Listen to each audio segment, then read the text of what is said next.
দেখো, 1 মাস পর আর ছেলে তো বাড়ি ফিরছে, একটু নারকোল নাড়ু বানিও। ছেলে তো ভীষণ নারকোল নাড়ু খেতে ভালোবাসে। আর শোনো না, একটু বেশি করে বানাবে, জানো তো? ওখানেও নিয়ে গিয়ে রেখে রেখে খাবে। হ্যাঁ, সে আমি বানিয়ে দেবো, কিন্তু তোমার সাথে আমার একটা কাজের কথা আছে। বলো। শোনো, ও আসলে এবার ওকে বুঝিয়ে সুঝিয়ে রাজি করাতেই হবে। কিসের জন্য? তোমার মাথাটা কি গেছে নাকি? হ্যাঁ, আরে ওই যে ঘটক, সেই নতুন একটা মেয়ের সম্বন্ধ দিল না, ওই মেয়েটার ফটো দেখেই আমার পছন্দ হয়ে গেছে। এবার যেভাবেই হোক এই মেয়ের সঙ্গে আমি আমার ছেলের বিয়ে দেব।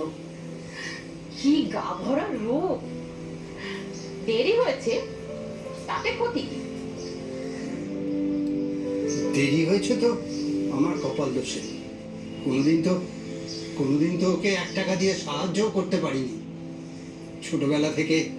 ছোটবেলা থেকে নিজে কষ্ট করে ছাত্র পড়িয়ে বৃত্তির টাকায় আজ সে সরকারি স্কুলের শিক্ষক হয়েছে।